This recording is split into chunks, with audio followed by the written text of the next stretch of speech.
Tony, how are you? It's been a minute. Amazing. How are you, brother? I'm good. I haven't really seen you since Chicago. I know nobody has, man. I'm busy as. Why is that? Building my academy. We're about done. Getting everything installed. Making sure everything's safe, efficient, and making sure it's up to my par.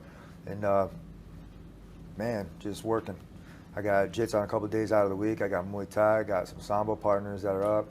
Sambo busy. partners. Yeah, I haven't sparred since T-Bow. So it's a little bit different now. So you're still not sparring? No, I'm sparring now. You're sparring now. Why did you reintroduce it for this camp? Because it was kind of like when you graduate from college, right? And you get a bunch of tools. You have to go out there and actually use them on the field. Now I can game plan. How's it been getting back into sparring after taking a long time off?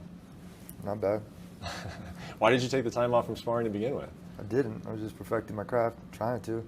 Could never get there, man. It's just one of those things that you always find something better to add on into your footwork and everything else, man. And in the mental process, making sure it's mentally tough, making sure that everybody in the press actually understands that I'm not around. Yeah. Where'd you find these Sambo guys? Can't tell you. Can't tell me? Secret?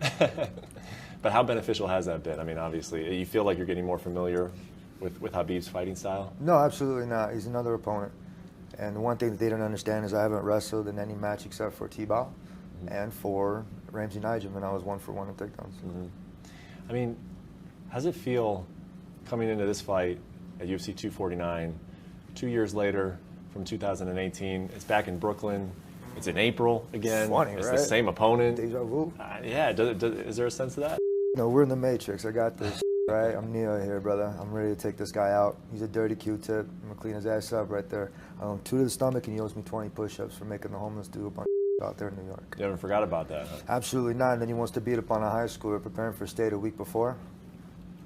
That's strike 2 in California. I hear fighters tell me all the time, this is just another fight. This is just another fight. I'm treating it like any other fight. Yeah, but I'm not other fighters. You obviously know that. You've seen here. We've been through the interviews. You've seen me bring it to one of the highest points right there to look over some stuff, and it's a different aspect that I have. I have a varsity mentality. I keep it that way. I've been competing for 30 years in sports and athletics, so I know a little thing or two about how to warm up. And this kid, I'm already midway through camp. When did it start? December. Started in December. Yep. I flew my buddy in over from one of my wrestlers from Citadel. Really cool dude. Went over there, didn't get taken down once. Probably fastest, more than anybody I can wrestle with. Yeah. 3-time state champ. Well, you see where I was going with that, though, is like, even if you had told me, and you're not, but even if you had told me this is just like any other fight, it can't be. It can't be. Not with the history. Why? Because everybody wants to hype it. Everybody else is gonna have the hype. But it's real hype. It's not made up hype. There's no made up hype. Everybody else wants to hype it up. I call it more hype, right? With the MOAR, like more hype. Everybody wants to keep hyping it up. I said I was going to clean it up. I did. The pictures, Belangi Group has been able to be very, very, very on point. My homie Sean and my coaches, you got Billy, Eddie, my training partners, Jeremy, Jeremiah, my students, Raul, Vic, everybody's stepping up. My wife has just been there, my rock, my everything, dude. I'm not playing around.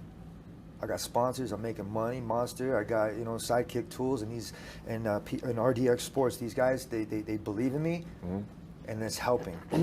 I didn't have the support with the different management, and now I feel like I have a backup and I have a team. This is the first time I have my team here at a press conference. Yeah. So I'm not around, man. This is my crew, and I'm taking care of them. Yeah. Not that you haven't before, but you have a very professional approach. But you did mention your wife, and I do wonder. You mentioned her support that you've had. This long journey, that you two have had together to reach this point, which a lot of people would say that this is the biggest pay-per-view of the year. Absolutely. What's it been like, and for you two, and how is she supporting you? What is she doing during this camp? Making my food, helping me out, helping me fold clothes. I mean, literally, we're raising a little man. So, I mean, when I bring him to the academy, it takes teamwork. Teamwork makes the dream work.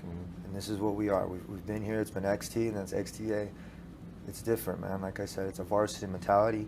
And you have to have it. You have to have the mechanics in the sport with everything. If you're not there mentally, how Bert used to say it, if you ain't here, you better be here. And if it ain't here, it better be here. And you got to do it. We have a fight to win. Yeah. Yep. Yeah. Tony, there have been some fans, some media members. Dana White said it a few times, and I honestly don't think it's a knock towards you. I just think that it's an acknowledgement of, hey, there's this potential rematch between Khabib and Conor out there. There's a big Dana old really fight. says, I don't care. Honestly, you don't care. I'm a contractor fighter. I come in here and I'm dressed like a hitman. So I'm out there, and Khabib's my target. So I'm going to go out there and do my job. I'm going to stop that dude from jumping out of the cage one way or another. Why has no one been able to beat this guy through 28 fights? A bunch of the guys that, I'll be real, the only person that probably would have won the title would have been Edson Barbosa. I fought him hard, man. We prepared very hard and diligent for that guy. And I tip my hat to that dude, and broke him. When I do this to fighters like RDA, and nothing against them, but these guys, when they fight me, it's completely different. They're looking at different weight classes. They're looking at Kevin Lee. They're looking, and I'm trying to help them. I'm like, yo, guys, keep your head up. Like, dude, you lose, what happens? You start working on that winning record. You beat 12 wins because you're in the consolation rounds now. You know, you're supposed to have like a 5-0 record with a belt. Nah, man, you got 12 wins in a row. That means you lost one time along the lines. So that's me. Just a couple more for you. If you had your way, do you want Conor McGregor in Brooklyn watching this fight? Who's that? Conor McGregor, McNuggets? Dublin. A guy McNuggets? I believe McNuggets? that you're vaguely familiar with. McNuggets. That's his name. Like, that's his name. Nothing against him. Like I said, I shook his hand a long time ago. Money talks, walks, man. I mean, obviously his got him a lot of money. Good for him and good for Paradigm. They me over with a lot of stuff and a lot of money. They owe me some change. I feel But like I'm not going to go out there. I'm not going to get it from them. You know what? You guys can donate it. I feel like when you By the way, Khabib owes me $200K too. why is that? So he can donate what was that that too. What was that one for? UFC 209. And that was what was that one for? Oh, because he said he would pay the right? if you would just show up. Yeah, That's right. I'm going to take it on your ass. Tony, what is it going to feel like to have that belt wrapped around your waist? You've already had that. You actually had that in this. You've actually had that in this building, and that's what you're calling for right now. How Talking about that other recycled belt? Seriously, this is the real. Nobody else has got that except for a few people, but I got it before Khabib. Never left. It's always been here. We can add more trophies. I got the fighters only trophy. I got a lot of medals. I got a lot of cool stuff, but that's for my kid. I don't need that. Like, honestly, I you really view don't. this as a title defense? Yeah. You do. Nah, man. Like, seriously, they hid Khabib's belt in the poster, but it just showed just a little bit. And that's cool. So thank you, UFC, for making it a little bit modest. But next time, throw my belt in there. Okay. Make sure. Okay. All right, last question. Why are we carrying around a baseball everywhere we go lately? I don't know. I forgot a rubber one. I don't know. Like, seriously, like, I don't know. I have a When I football saw you in too. Chicago, you I have a walked soccer in ball. throwing a baseball up. I'm an athlete. Yeah. I'm an athlete. You got nobody can change that.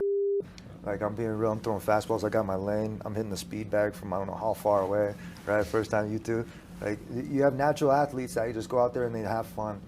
And in order to do this sport for a very long time, you have to have fun. You burn yourself out. And I know we're getting close to the 7-8 minute mark because I know my rounds. I think we passed it already. Yeah, no, we're done. Well, hey, man, I appreciate it. Really looking forward to seeing you in Brooklyn. Thanks, Cheers. man.